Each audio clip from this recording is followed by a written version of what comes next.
வார வாரம் நம்ம நிறைய மர்மமான அமானுஷ்யமான கதைகளை பார்த்துட்டு வரோம். அந்த வரிசையில இப்ப உண்மையா நடந்த கதையை பத்தி தான் சொல்ல போறேன். அதுக்கு முன்னாடி உங்ககிட்ட இந்த மாதிரி ஹாரர் ஸ்டோரிஸ் இருந்தா எங்களுக்கு கண்டிப்பா மெயில் பண்ணுங்க. மெயில் ஐடி கீழே டிஸ்கிரிப்ஷன்ல கொடுத்துருக்கேன். மேபி அடுத்த கதை உங்களோடதா கூட இருக்கலாம். நிறைய பேர் சப்ஸ்கிரைப் பண்ணாம வீடியோஸ் பார்த்துட்டு வரீங்க. சப்ஸ்கிரைப் பண்ணிட்டு வீடியோ பாருங்க. அப்பதான் நான் வீடியோ அப்லோட் பண்ண உடனே உங்களுக்கு நோட்டிபிகேஷன் வரும். மறக்காம சேனலை சப்ஸ்கிரைப் பண்ணுங்க. வெக்கேஷன் வந்துட்டாலே எல்லோரும் ஃபேமிலியோட ஒரு ஃபேமஸான ஒரு இடத்துக்கு சுத்த போவோம்.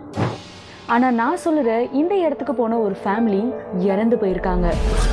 இதை கேள்விப்பட்ட உடனே நான் ரிசர்ச் பண்ண உட்காந்துட்டேன். அப்போதான் இதை பற்றின ஹிஸ்ட்ரி தெரிய வந்தது.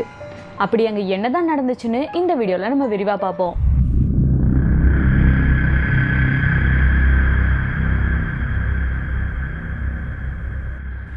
இந்த கதை மகாராஷ்டிரா லோனாவாலால நடந்த ஒரு உண்மையான கதை தான். சில வருஷத்துக்கு முன்னாடி இந்த இடத்துல ஒரு பணக்கார ஃபேமிலி வந்திருக்காங்க.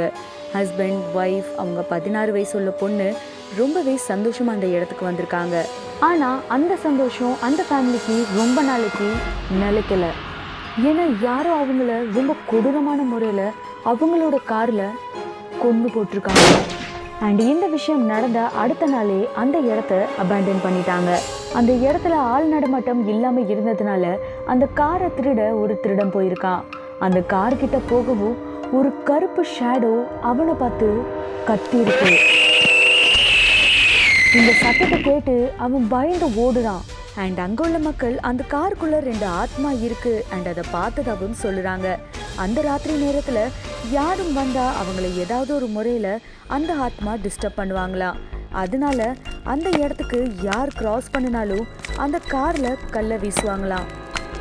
அந்த இடத்தோட பேர் தான் ஆயிஷா வில்லா. ஸோ இந்த கதை உங்களுக்கு பிடிச்சிருக்கும்னு நம்புறேன். மீண்டும் அடுத்த வீடியோல நான் உங்களை சந்திக்கிறேன். நீங்க சோஷியல் மீடியால ஃபாலோ பண்ணாம இருக்கீங்கன்னா கண்டிப்பா ஃபாலோ பண்ணுங்க. ஏன்னா அதுல நான் ஸ்கேரி வீடியோஸ் மட்டும் இல்லாம கோஸ்ட் பத்தின பேரனாமல் ஃபேக்ட்ஸ் பத்திலாம் போஸ்ட் பண்ணுவேன். மறக்காம சேனலை சப்ஸ்கிரைப் பண்ணுங்க.